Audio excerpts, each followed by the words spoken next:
안녕하십니까 시민 여러분. 와동 선부동을 지역구로 하고 있는 박은경 의원입니다.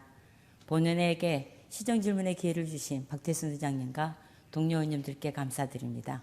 그리고 늘 시정의 노고가 많으신 이민근 시장님과 관계 공무원께도, 그리고 또한 의회 깊은 관심과 성원 보내주신 언론인 여러분, 시민 여러분 깊이 감사드립니다.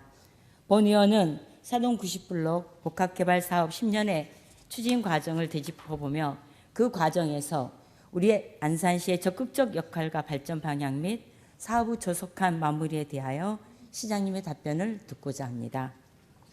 먼저 제1차 협약 변경에 대한 질의를 드리겠습니다. 사동 90블록 복합개발사업은 2008년 기법협약 이후에 2016년 실시협약을 체결하고 2024년 12월 준공 예정으로 추진되어 왔습니다.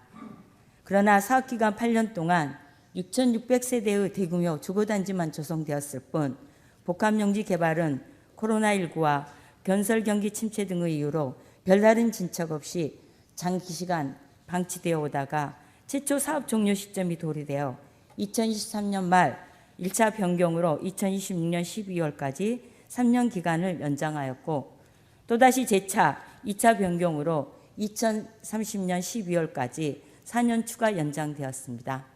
결국 이 사업은 8년에서 11년으로 그리고 15년까지 연장된 사항입니다. 2024년 12월에 작성된 사동 90블록 복합개발 실시협약 변경계획 방침 결재문을 살펴보면 토지 소유권을 이미 확보한 민간사업자는 사업기간 만료 이후에도 개발 행위가 가능한 반면에 우리 안산시는 사업자의 기부 체납과 발전기금 등의 제공 이행을 보증받기 위하여 실시협약의 효력을 유지할 필요가 있다고 사업자의 사업기간 연장 요구 검토사항에 적시되어 있습니다. 이후 내용처럼 사업기간을 연장해주고 우리 시의 이익에 부합한 복합용지 개발과 기부 체납 이행을 촉구했어야 함에도 불구하고 실제 23년 말 체결된 1차 변경 협약의 내용을 보면 사업기간이 26년 12월까지 3년 연장된 것이 전부입니다. 집행부는 당시 청소년 복합문화시설 조기 착공을 조건으로 제시했다고 하나 이 또한 협약서에 구속력 있는 조항으로 명문화되지 않았습니다. 추가 기부 체납 확보 방안, 이행 보증 강화, 미이행 시 제재 조항 등 아무런 조건도 없이 사업자에게 3년이라는 시간을 연장해 준 것뿐 외에 안산 시민이 얻은 것은 아무것도 없었습니다. 시장님, 제1차 협약 변경 당시 안산시가 협상 대상자에게 공식적으로 요구한 사항이 있으신가요? 만약 있다면 그중 실제로 협약에 반영된 내용을 구체적으로 설명해 주시고, 요구한 사항이 없거나 협약에 미반영되었다면 그 사유가 무엇인지 답변해 주시기 바랍니다. 두 번째는 기부 체납 관련해서 질의 드리겠습니다. 2016년 최초 실시협약서의 제13조에는 PF 법인이 700억 상당의 기부 체납을 제공하기로 규정되어 있습니다. 이 중 250억 원 규모의 청소년 복합문화시설 건립은 구중학교 용지 활용으로 이행 예정이나 나머지 450억 원의 기부 체납에 대해서는 PF 법인과 안산시가 심각한 의견 대립을 보이고 있습니다. PF 법인 측은 협약 제8조 사항의 유권 해석에 따른 감액 조정 조항을 근거로 도로, 공원, 녹지 조성을 기부 체납에 포함시켜 450억 원 감액을 주장하고 있는데, 협약 제20조에 기한 내 합의 불발 시 민사소송으로 해결한다는 조항만 존재할 뿐 우리 시의 입장에서 실질적인 담보 수단이 확보되어 있지 않습니다.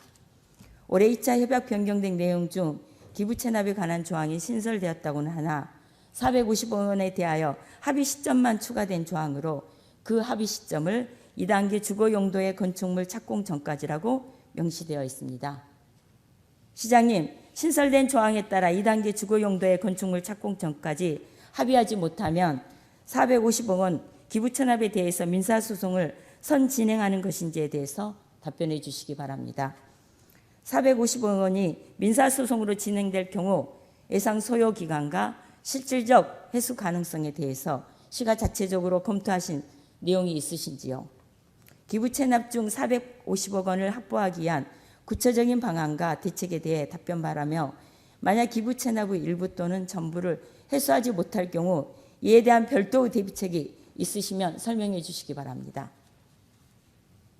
세 번째는 2차 협약 변경에 대한 질의를 드리겠습니다. 또다시 안산시는 올해 2026년 2월 2차 협약 변경을 진행하였습니다. 지난 10년 협약 이행의 문제점을 겪고 있고 그 미진함을 지켜봤음에도 불구하고 2016년 최초 협약 시 계획했던 복합용지 개발 계획을 10년 만에 대폭 변경하여 현 시점에서 협약 변경을 해야 하는 당위성에 대해 의구심이 듭니다. 이번 협약 변경의 본질은 결국 아파트입니다. 지지부진하던 복합용지의 지구단위 계획 변경으로 결국 공동주택 1410세대를 짓겠다는 게 그 핵심으로 사업자의 사업 안정성 확보와 이로 인한 공공기여 부분이 포함되어 있습니다. 공공기여의 의미가 무엇입니까? 냉정하게 잘 따져봐야 됩니다. 당초 계획했던 700억 원 중에 250억 원을 뺀 450억 원에 대해서 감액을 주장하는 법인이 이제 와서 2차 변경에서는 추가적으로 415억 원을 기여한다는 것은 분명 그만한 사유가 있을 것입니다. 집행부에서 제출한 415억 원의 공공기여액을 살펴보면 개발용도 완화에 따른 352억 원과 공동주택 추가에 따른 63억 원입니다. 이 공공기여액에 대해서는 본의원이 전번 회기에서도 5분 발언을 통해서 발언한 적이 있습니다. 이 352억 원은 2015년 당시 용도를 제한하여 평당 낮게 평가받은 복합용지를 상업 업무 용도로 완화해 주면서 2015년 상업용지 기준평가로 재환산한 지대 차액과 10년치에 해당되는 이자입니다.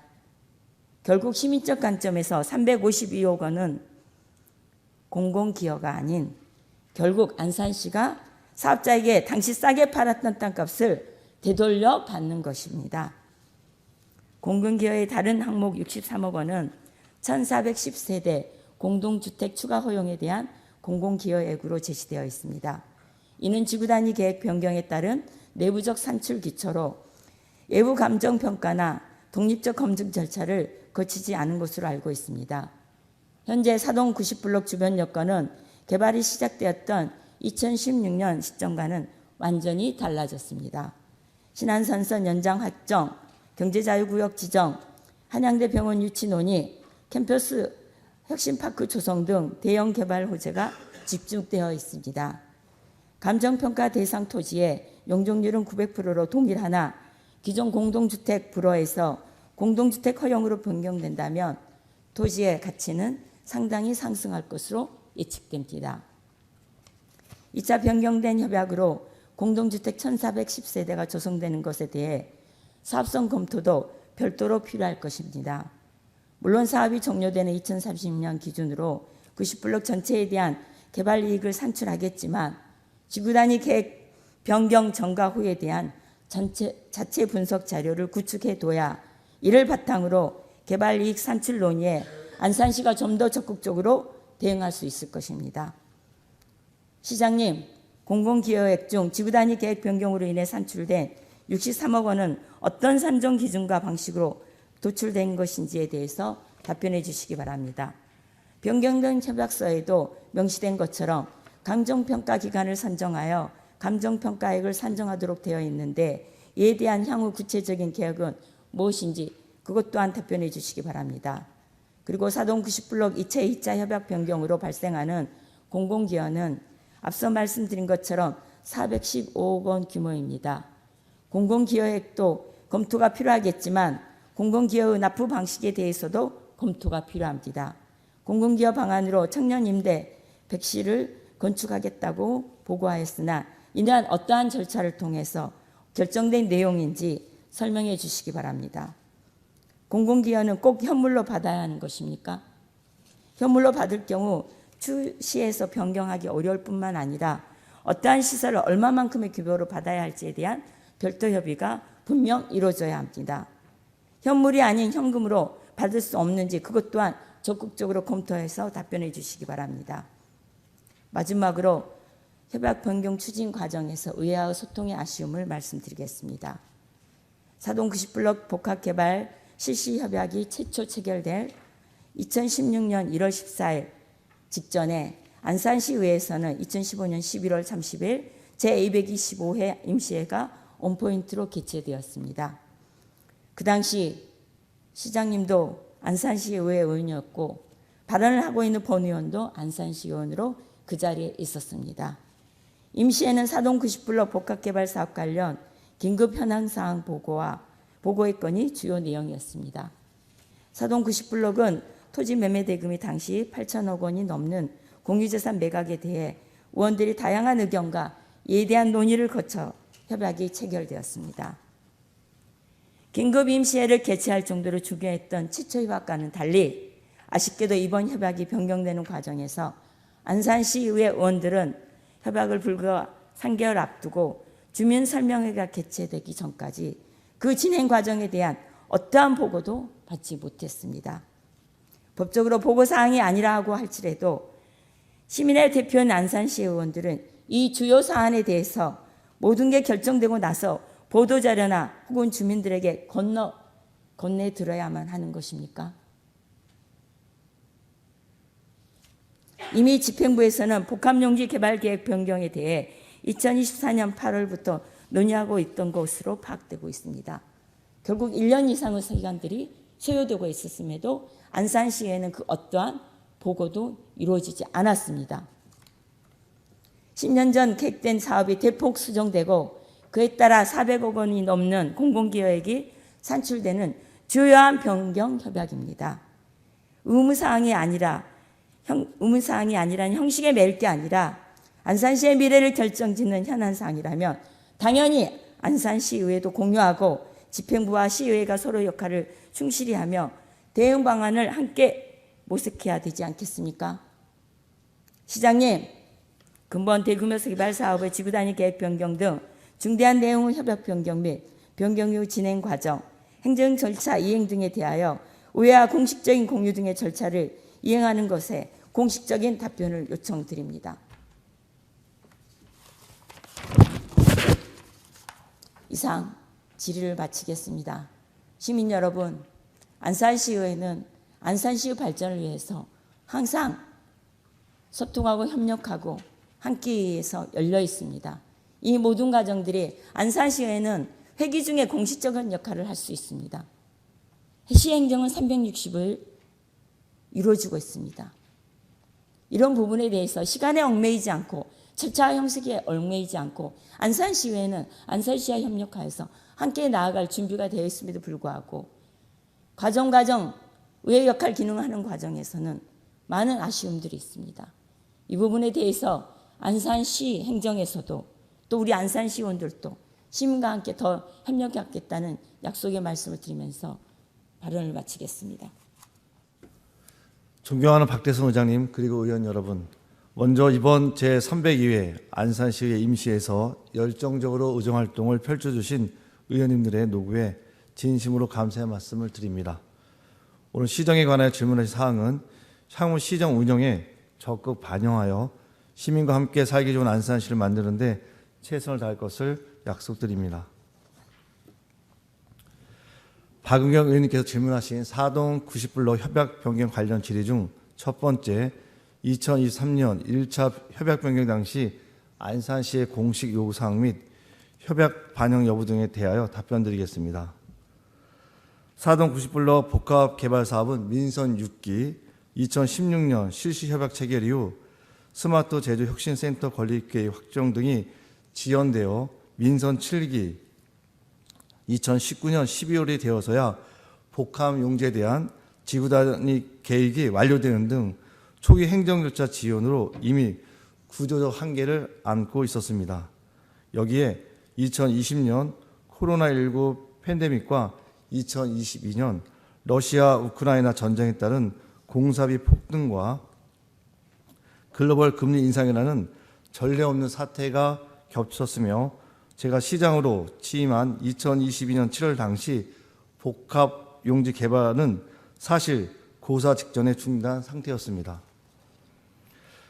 그럼에도 불구하고 우리 시에서는 사업자 측과 지속적인 협의 등을 통하여 신속한 사업 추진을 요청하였으나 시와 사업자 간 상호 신뢰 문제까지 겹쳐 당초 실시 협약에 따른 호텔, 주식산업센터 2차, A케몰 등 주요 참여 주체들이 사업 참여를 포기하는 상황까지 발생하였습니다.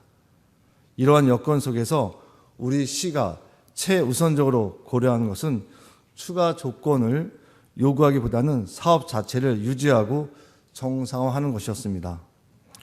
2023년 1차 협약 변경 당시 의원님께서 우려하시는 조건 없는 연장은 사실과 다릅니다. 우리 시는 2023년 9월 사업자의 기간 연장 요청 시 단순히 기간만 늘려준 것이 아니라 구중학교 용지, 복합문화시설 건립 구체화, 복합상업시설 운영사 유치, 복합용지 개발 정사 방안 마련 등 실질적인 이행 담보를 강력히 요구했습니다. 사업자가 이에 응하며 2023년 12월 전문기관 진단을 통한 개선안 마련과 기부 체납의 이행 착수를 약속했으며 이는 곧바로 실질적인 성과로 이어졌습니다. 총 700억 원의 기부 체납 중 250억 규모의 청소년 수련관 및 도서관 건립에 대한 우선 협상을 완료하였고 2024년 8월 기본 구상 착수, 2025년 10월 건축 설계 착수 등 1차 협약 이후 관련 절차가 정상적으로 이행되고 있으며 현재 5월 내지 6월 착공을 목표로 인허가 절차가 진행 중입니다. 당시 1차 협약에서 기간 연장을 우선 철회한 것은 고사 위기에 처한 사업의 동력을 살리면서도 세부적인 공공기업 방안을 면밀히 검토할 전략적 시간을 확보하기 위함이었습니다. 또한 토지 소유권을 기확보한 민간 사업자는 사업 기간 만료 후에도 이미 확정된 지구 단위 계획에 의한 개발 행위가 가능한 반면 우리 시는 사업자의 기부 체납, 발전 기금 등의 제공 이행을 보증받기 위해 실시 협약의 효력을 유지할 필요성이 있고 사업자의 사업 기간 연장 요구를 거부할 경우 사업을 강제할 수단이 없어지게 됩니다. 이렇듯 철저한 검토 과정을 거쳤기에 지난 2월 대형 판매시설 유치, 추가 공공기여, 기존 공공기여 이행 방안 명문화 등을 골자로 한 강력한 2차 협약 변경이라는 최종 결실을 맺을 수 있었습니다. 결론적으로 2023년 1차 협약 변경은 멈춰버린 사업을 움직이게 만든 마중물이었으며 우리 시의 이익을 극대화하기 위한 치밀하게 계획된 단계적 협상 과정이었음을 말씀드립니다.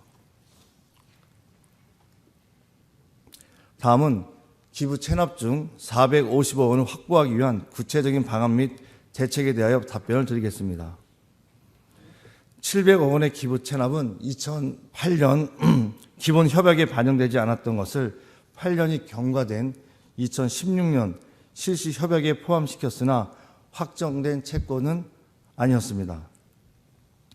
관련 법령과 유권 해석에 따라 사후에 감액할 수 있다는 예외 조항으로 사업자는 도로, 공원, 녹지시설을 조성하여 우리 시로 이전하여야 하는 무상 기속 의무와 해당 부지에 대한 토지 대금을 납부하도록 한 것은 이중 부담이라는 점을 끊임없이 주장해왔고 국토교통부마저 모호한 유권 해석을 하고 있어 이 분쟁은 장기화되어 450억 원은 받을 권리와 줄 의무가 법적으로 충돌하는 불확실한 상태였습니다.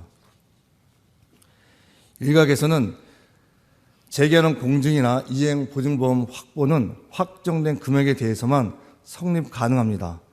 금액 자체를 다툰 현 상황에서 이를 강제하는 것은 오히려 법적 역공의 빌미가 될 수 있습니다. 이에 우리 시는 사업자가 기무체납 납부를 이행할 수 있도록 복합 용지 내 주거용로 2단계 착공을 지렛대로 삼아 합의 없이는 착공도 없다는 강한 의지를 2차 협약을 통해 명문화한 것입니다. 더 이상 사업 기간이 지연되지 않도록 이번 2차 변경 협약은 다음의 2단계 강제 이행 절차를 못 박았습니다. 1단계로 합의 마감 시한을 주거용도 2단계 착공 전까지로 확정하고 2단계로는 기한 내 미합의 시 별도의 절차 없이 즉시 민사소송을 통해 법원의 법적 판단을 받도록 절차를 명문화했습니다. 이번 개발계획 변경 승인은 단순히 양보가 아닙니다. 멈춰있는 사업을 정상화함으로써 사업자가 기부 체납 450억 원을 납부하도록 하는 명분과 여력을 만드는 전략적 역발상입니다. 결론적으로 우리 시는 이번 협약 변경을 통해 10년간 표류하던 450억 원의 불확실한 권리를 건축 착공과 사법 절차라는 강력한 담보를 갖춘 확실한 신뢰로 전환했습니다.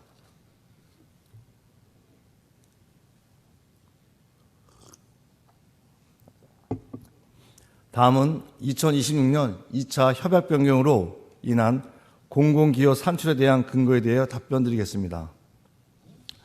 공공기여금 415억 원 환수 부분은 지난 2월 의원총회에서 밝힌 바와 같이 국토계획 및 이용에 관한 법률 제52조의 2 및 안산시 도시계획조례에 근거합니다.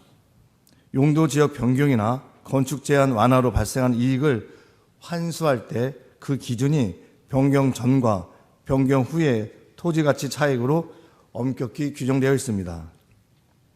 우선 이번 협약 변경을 통해 공동주택이 허용된 것과 관련하여 산출된 기여 금액은 총 63억 원입니다.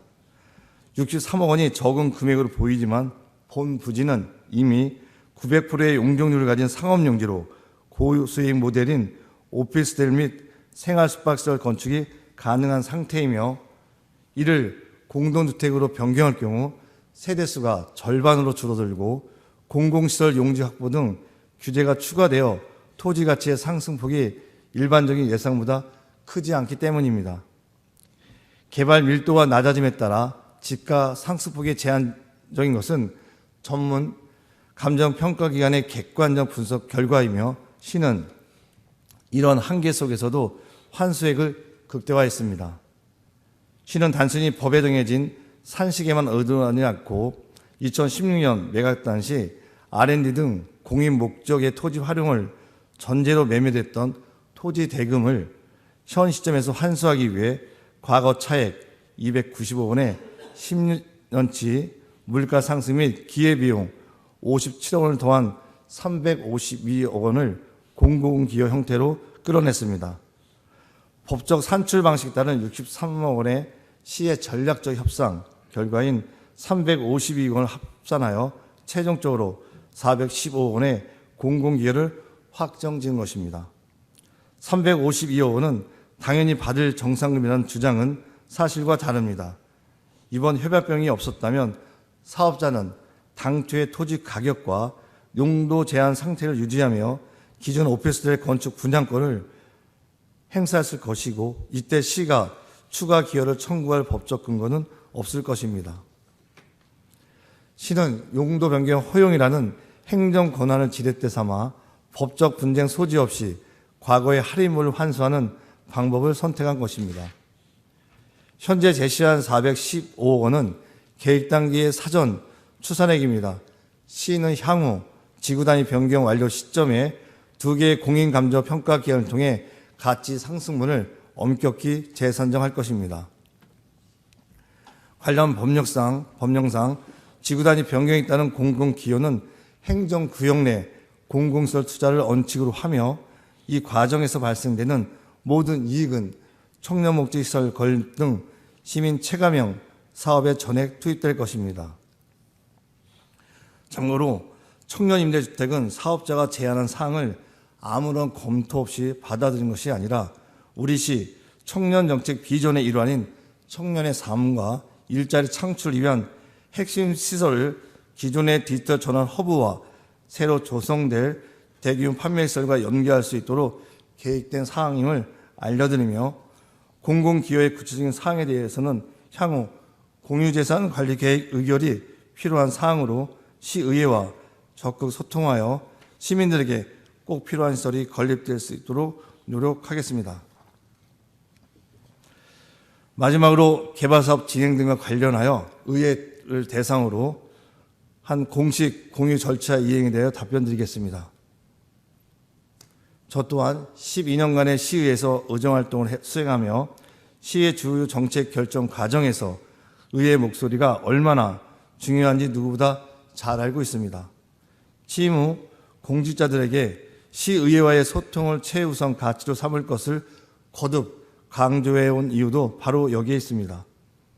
본 사업이 지역사회에 미치는 영향이 지대한 만큼 우리 시는 관련 법령과 조례가 정한 기준보다 훨씬 폭넓게 정보 공유를 위해 노력했습니다. 공유재산관리계획 의결 등 필수 행정 절차를 철저히 이행하였으며 협약 체결 및 변경 등 핵심 사안이 발생할 때마다 소관 상임위원회 간담회와 의원총회를 통해 사업의 추진 배경과 기대 효과를 상세히 공유해왔습니다. 의정활동 참고 자료 제출, 업무 보고나 행정사무 감사 과정에서 사안의 민감성으로 인해 정보 공개가 조심스러운 상황에도 행정의 투명성을 확보하기 위해 질의, 답변 과정에 성실히 임해왔습니다. 이러한 노력에도 불구하고 의원님께서 소통의 부족함을 느끼셨다면 앞으로 더욱 세밀하게 소통하도록 하겠습니다.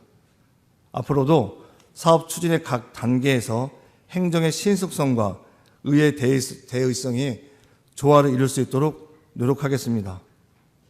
법령이 허용하는 범위 내에서 정보를 최대한 투명하게 공유하고 의원들의 고견을 시정에 적극 반영하는 열린 행정을 지금처럼 앞으로도 유지하겠습니다. 본 사업은 시와 의회가 함께 만들어가는 안산의 미래입니다. 해양동 주민 외에도 안산 시민 전체가 대형 쇼핑몰에 대한 기대가 높은 만큼 신속한 추진이 필요한 시기이기도 합니다. 앞으로도 의회를 시정의 동반자로 예우하며 시민의 이익을 극대화하는 방향으로 소통의 질을 높여 나가겠습니다. 이상으로 박은경 의원님께서 질의하신 사항에 대하여 답변을 마치겠습니다. 시장님의 답변 잘 들었습니다. 시장님의 답변을 듣는 동안 마음이 명쾌해지는 게 아니라 점점 더 앞으로의 긴장감과 우려들이 커지는 게 사실입니다. 지난 10년의 추진 과정, 그리고 지금 저희가 변경을 통해서 앞으로 내다볼 5년에 대해서 과연 시장님의 답변에 그런 부분들이 다 담보될 수 있을지에 대해서는 우려가 큽니다. 특히 450억 원에 대한 기부 체납에 대해서 법적으로 명문화함으로써 소송을 진행하겠다고 답변을 하셨습니다. 그리고 그 시점이 2단계 주택 건설 사업 착공 전으로 말씀을 하셨는데, 만약 그러면 그 합의 시점까지 합의가 이루어지지 않았을 때 2단계 주택 건설 사업은 중지시킬 수 있는 것입니까? 저는 그렇게 보지 않습니다. 2단계 실시협약은 진행되는 것이고, 그다음에 우리는 민사소송으로 가야 되는 걸로 보여집니다. 거기에 대해서 나중에 이제 시장님께서 답변을 해주시면 되겠고요. 자, 그렇습니다. 우리는 지금 앞서 말씀드린 10년 이상 우리가 지체됐던 사동 90블록 개발사업 관련해서 5년을 연장하면서 변경협약을 체결했습니다. 그런데 이 시점은 민선 8기에서 민선 9기로 넘어가기 위한 과정인 거고, 안산시 의회 또한 9대에서 10대 의회가 변경되는 과정에서 이 중요한 사업의 정책 결정 사항을 우리 모두는 책임을 갖고 연속 승상에서 일관되게 견지해야 합니다. 그래서 본 의원이 이 자리에 선 것입니다. 자, 많은 것들이 변했습니다. 10년 전과 90블록 복합용지 그 땅만이 아닌 그 주변 일대가 많이 변했습니다. 안산시 상황이 많이 변했습니다. 그러면 사업자 입장에서 사업성이 많이 바뀌었다면 우리 협약의 대상자인 안산시의 입장에서도 많은 게 바뀌었습니다. 그러면 협약이라는 건 상호 입장들이 담아줘야 되는데, 실질적으로 협약서의 내용을 보면 안산시가 끌려가는 입장인 겁니다. 거기에 대해서 본의원은 임시회에서도 그런 취지의 발언을 했습니다. 거기에 대해서 추가 질의 드리겠습니다. 지난 1월 임시회에서 2차 협약 체결에 대해 안산시의 입장도 적극 반영할 것을 본의원은 주문했습니다. 협약 14조에 보면 공모 지침서 및 기본협약서 제9조 제3항에 근거하여 사업자가 인근 89블록을 연계 개발할 수 있는 우선 협의권을 부여하고 있습니다. 이에 대해서 89블록 관련 안산시의 변화된 상황을 반영해서 수정할 것을 본의원은 주문했고 집행부에서는 협의 검토하겠다고 답변했습니다. 그럼에도 불구하고 협약서의 내용에서는 이 부분이 전혀 반영되지 않은 상태로 존치되고 있습니다. 아울러 반드시 변경되어야 할 조항 또한 또 있습니다. 앞서 시장님께서 답변에서도 얘기하셨지만은 이미 개발 사업자는 토지 소유권자로서 실시 협약 기간은 무관하게 협약의 주체 결정자입니다. 우리가 개발 사업 종료일까지 하고서 이미 명시되어 있는 협약 16조를 말씀드리는 겁니다. 이미 16조에는 개발 사업 종료일까지 모든 것들에 대해서 사업의 주체가 사업을 할 수 있습니다. 이 조항에 따라서 복합용지 개발이 완료되지 않는 한 협약은 2003년이든 2026년이든 2030년이든 기간 변경과 무관하게 사실상 무기한 유지될 수 있다는 것입니다. 즉 사업의 결정 주체인 민간 사업자로서는 1차, 2차 협약 변경이 기간을 연장하는 행위 자체가 이 16조 조항에서는 무기력하다는 겁니다. 대부분의 개발 사업 시 협약 기간 조건이 달려 있지만 이렇듯 사업이 지연되는 현 상황에서는 오히려 우리 안산시에게는 굉장히 불리한 조항입니다. 결국 만에 하나 다음에도 5년이 지났어도 또 지구단위 계획 변경 요청이 들어오거나 몇 년간 사업이 미진한 경우에 협상의 대상자의 조건에 맞춰서 협약을 다시 변경할 수밖에 없는 게 16조 독소조항이라는 말씀입니다. 이 부분에 대해서 본의원은 협의의 과정에서 2차 변경 협약서에서 명확히 할 것을 주문했음에도 불구하고 그게 반영되지 않았다는 겁니다. 시장님, 2차 협약 변경 시 협약서 제14조 89블록 연계개발 우선협의권 부여 조항에 대해서 검토하였고 사업자와 협의 사실이 있는지 여부에 대해서 이 자리에서 답변이 가능하시면 해주시고 안 그러면 서면으로 받겠습니다. 그리고 또 16조 또한 제1차, 제2차 기간 연장의 의미가 과연 있는다고 보십니까? 16조가 사실상 사업자에게는 무제한 연장의 근거가 되고 있습니다. 이에 대해서 안산시에서는 어떻게 대처하실 것인지 그리고 이런 부분에 대해서 변경할 때 사전적으로 법률 검토 및 자문을 받으셨는지에 대해서 답변을 요청합니다. 시장님 지금 답변 되시겠습니까? 어떻게 하시겠습니까? 네. 네, 서면으로 받겠습니다. 제가 서면으로 받는 이유는 의회가 새로 바뀌면 이 자리에 계신 분들이 그 역할을 계속 해 주셔야 됩니다.